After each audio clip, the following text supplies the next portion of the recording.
আমার মুসলমান ভাইয়েরা, সেই নবীর মোহর নবুয়ত দেখার জন্য সাহাবারা ছিলেন পাগল। আমার ভাইয়েরা, সেই নবীর বেটি ছিলেন মা ফাতেমা রাদিয়াল্লাহু তাআলা আনহা। তিনি কেমন ছিলেন? ঘরের মধ্য থেকে বুঝতে পারেন স্বামীর হাতে বেদনা নাই, বেদনা চলে গেছে, আল্লাহ সুস্থ করে দিয়েছে।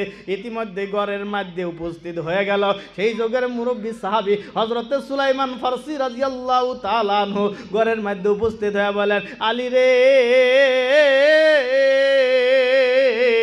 নবী মুহাম্মদ রাসূলুল্লাহর পক্ষ থেকে, আল্লাহ তাআলার পক্ষ থেকে তোমার জন্য বেদনা হাজির। বলেন সুবহানাল্লাহ। বেদনা হাজির। হযরত আলী করিমুল্লাহ ওয়াজহু বলেন, হ্যাঁ, বেদনা যদি আমার না কি আমি পরীক্ষা করে নিব। বেদনা নামাইলেন, একটা একটা করে পরীক্ষা করে দেখে মাত্র 9টা বেদনা আছে। বলে এই 9টা বেদনা আমি আলীর হতে পারে না। বলে 9টা বেদনা যদি আপনার হয় না তাহলে কার? হযরত সুলাইমান বলে, এটাই তো আমি রাজ জানার জন্য আমি বলেছিলাম। বলে কেন আপনাকে 9টা বেদনা দেওয়া? আমি তো 10টাই আনছি, একটা আমি লুকায় রাখছি শুধুমাত্র গোপন তথ্য বাহির করার জন্য। হযরত আলী করিমুল্লাহ ওয়াজহু বলেন, হ্যাঁ, যদি 10টা আছে এই বেদনা আমি আলী করিমুল্লাহ ওয়াজহুর আকীদা ছিল, একটা দিলে 10টা পাওয়া যায়। এই হলেন আল্লাহর দান, একটা দিলে 10টা পাওয়া যায়। এই হলো আল্লাহর দান। আল্লাহ বললেন, লান তানালুল বিররা হাত্তা তুনফিকু মিম্মা তুহিব্বুন। বলেন সুবহানাল্লাহ। আমার মুসলমান ভাইরা, আমার বন্ধুগণ, সেই জন্য পৃথিবীর জমিনের মধ্যে আপনাদের সম্মুখে মাদ্রাসা আছে। নবী মুহাম্মদকে ভালোবাসে, পৃথিবীর জমিনের মধ্যে আল্লাহকে ভালোবাসে।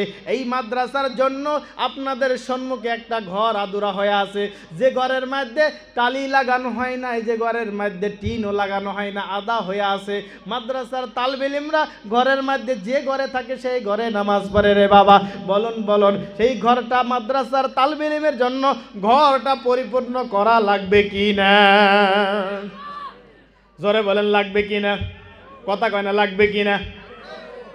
তাহলে সেই ঘরের মধ্যে, এই ঘরের মধ্যে যদি নামাজ পড়ে আর আমরা যদি সহযোগিতা করি, বলেন আমরা সওয়াব পাবো কি না? কথা বলেন, পাবো কি না? আমার মুসলমান ভাইরা রে, আপনাদের মধ্য থেকে বাবা হুজুর আসবেন, বয়ান করবেন, আপনাদেরকে বুঝাইয়া দিবেন সুন্দর করে। আমি একটা কথা আপিত্ত জানাই গো, 1000 ইট হয়ে গেলে নিদানপুর অঞ্চলের লক্ষ্মীপুর হুসাইনিয়া মাদ্রাসা মেসপালার একটা ঘর হয়ে যাবে। বাবা, আপনাদের মধ্য থেকে এমন কোন বাবা আছেননি